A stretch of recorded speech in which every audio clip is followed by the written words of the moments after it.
Welcome back to Math with Patrick. It's April 26th, and we're solving problem number 116 from the Daily Epsilon calendar. And we need to show why the answer is supposed to be 26 today. So 2 years ago, May's age was a multiple of 6. Last year, it was a multiple of 5. And if May is under 30, what is her age now? So one useful strategy is if you have a number that you're working with, but you don't know what it is just yet, just use a variable. And so her age now, 2 years ago, so her age now minus 2, was a multiple of 6. Multiples are just basically the numbers that you encounter when you count by a number. So multiples of 6 are going to be like 6, 12, 18, 24, 30. Not really going to go past that because, she's under 30 years old, so I don't think I need to go much further than that. Also, I guess technically 0 is a multiple of 6, so let's put it there anyways. Last year it was a multiple of 5, so x minus 1 could be 0 or 5 or 10, 15, 20, 25, or 30. And I guess from here, I could just take a look at these lists, but then add 2 to the first one, add 1 to the second one, and then just kind of see where they line up. So let me instead say rather x minus 2 is an element of this set, because I don't want to say that x minus 2 is equal to a list. That doesn't really make sense to me. Rather, it makes sense to me to say this, where some number x minus 2 belongs to this set, and maybe it's going to be 6, or maybe it's going to be 18, that kind of thing. So I'm going to switch up my notation here.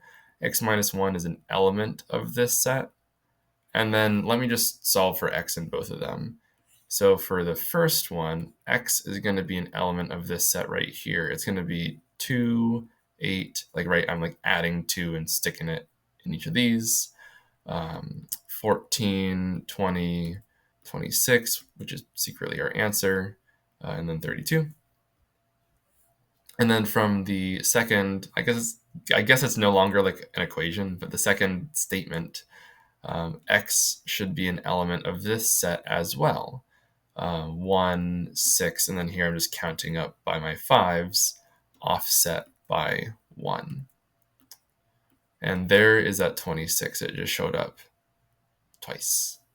And if you can kind of peruse the two lists, see how this bottom one only ends in 1s or 6s, and that's a 2, 8, 4, 0, 6, 2. So this is the only number that ends in a 1 or a 6, and so that's just the quick way that I was using to scan both lists for common numbers. It's just this 26 right here. And so there we go. X is 26, and earlier I set X to be her age now, and great, that's it, we're done. I want to show maybe one other way to think about this. There's a fun branch of math called modular arithmetic that I think is kind of fun, and I just kind of feel like sharing it for today. This idea where x minus 2 could be any of these multiples of 6, this is where modular arithmetic can really shine. The notation kind of looks like this. It'll be x minus 2 is congruent to 0 mod 6. And this is encoding the exact same information that we were talking about earlier, where x minus 2 is a multiple of 6. It could be 0 or 12 or 6 or 60. And you probably already know something that works the same way as modular arithmetic does. Analog clocks work basically the same way, because once you count up all the way to 11, you don't hit 13. Well, sorry, you hit 12. And then once you hit 12, you don't hit 13, you hit 1 again. You cycle back down to the first number. And so 13 is the same as 1 in this clock system. 14 would be the same as 2, so on and so forth. So this clock, since it has 12 digits, is essentially the mod 12 system, where once you hit the 12th number, you cycle back down. Just the one thing that's different about normal modular arithmetic is that you normally don't count up to the 6. Rather, you should start with the 0, And then when you do 0, 1, 2, 3, 4, 5, notice how we have 6 digits here. The 7th digit would roll back down to the 0. So 6 is the same as 0 in this system. 12 is the same as 0. And so that's kind of the idea behind modular arithmetic. The second statement here is going to be x minus 1 is congruent to 0 mod 5.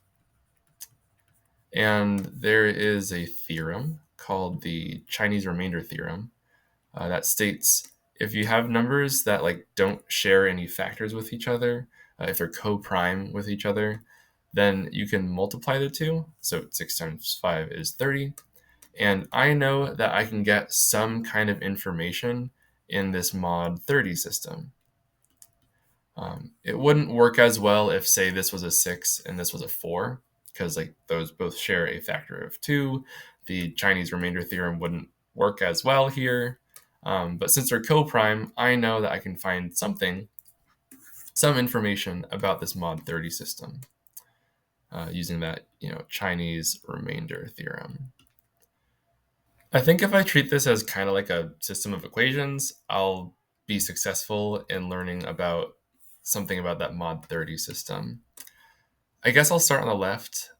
This shows me that x is congruent to 2 mod 6, or in other words, it is 2 more than a multiple of 6, and we already saw that from above.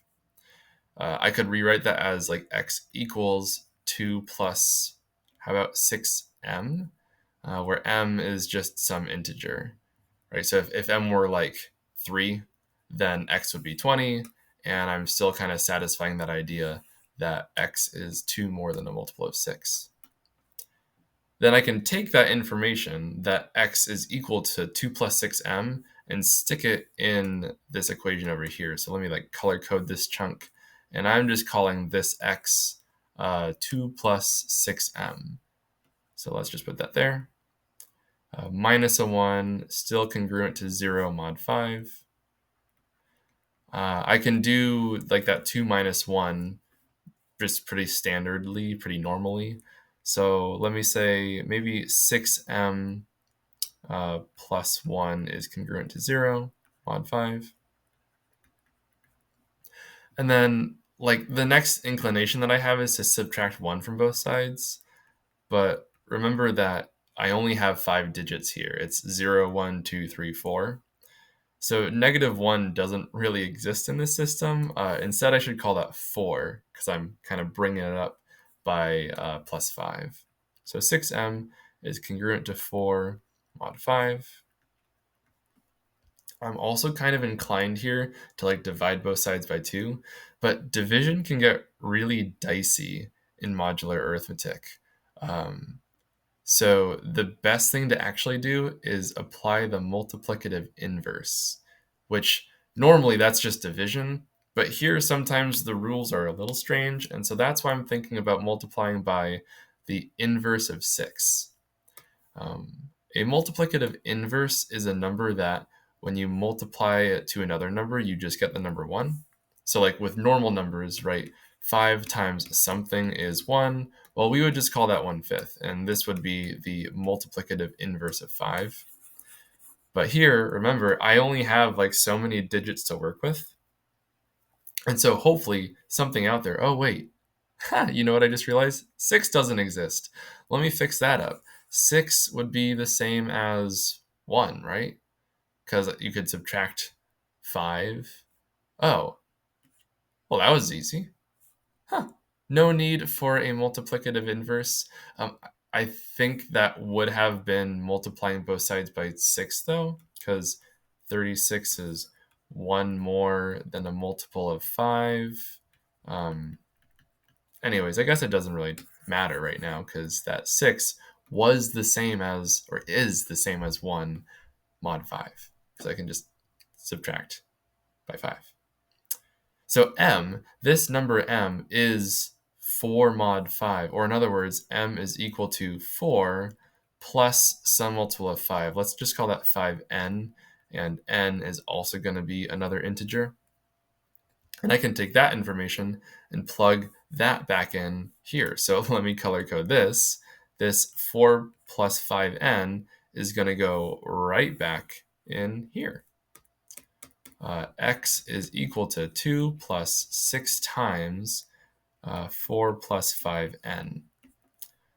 Distributing that 6, I get 24 plus 30n.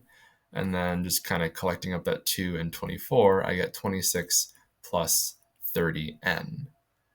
N is still an integer. And so this, what I see here, is that x could be 26, or it could be 56, or it could be 86. And we can kind of count up or down by like hops of 30.